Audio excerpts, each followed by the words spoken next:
اللہ کے بندو، دل کو معصور کرنا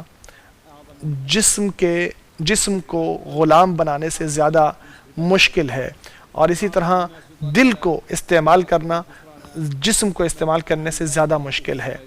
اور سب سے بڑا نقصان والا شخص وہ ہے جس کا دل غیر اللہ سے جڑ جائے، اور اپنی خواہش کی پرستی کرنا غیر اللہ کی عبادت میں شامل ہے۔ دیکھیے اس شخص کا حال جس نے اپنی خواہش کو اپنا خدا بنا لیا ہے۔ اسی طرح آپ صلی اللہ علیہ وسلم کا فرمان ہے، درہم اور دینار کا غلام تباہ ہو گیا، رسوا ہو گیا، ذلیل ہو گیا۔ سب سے بڑا گھاٹا دل کا گھاٹا ہے اور وقت کا گھاٹا ہے۔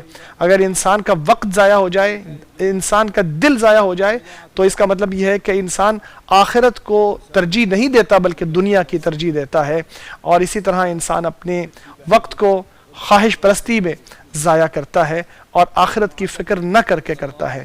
اللہ کے سامنے اس فقر و فاقہ کا احساس نہ کرنا اللہ کے سامنے تکبر کی طرف لے جاتا ہے۔ اللہ کا فرمان ہے، جو میری عبادت سے تکبر کرتے ہیں ذلت کے ساتھ جہنم میں جائیں گے۔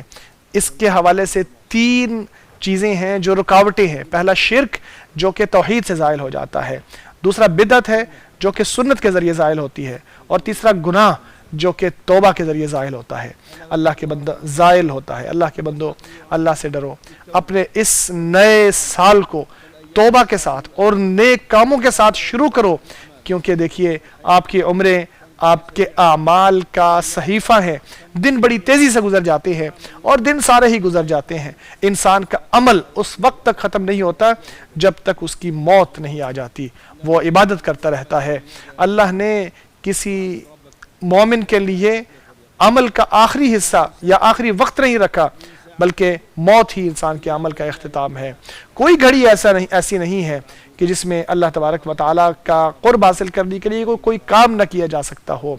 لوگ اللہ تبارک و تعالیٰ کے سامنے خشوع کا اظہار بھی کرتے ہیں، ڈرتے بھی ہیں، اور اسی طرح امید بھی اللہ سے رکھتے ہیں۔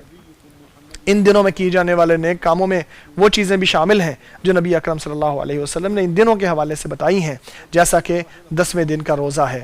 تو کوشش کرو، پوری کوشش کر کے اس دن کا روزہ رکھو۔ انس بن مالک رضی اللہ تعالیٰ عنہ سے روایت ہے کہ نبی اکرم صلی اللہ علیہ وسلم نے فرمایا، یوم عاشوراء کے روزے کے حوالے سے میں اللہ سے امید رکھتا ہوں کہ اللہ پچھلے سال کے گناہ معاف کر دے گا۔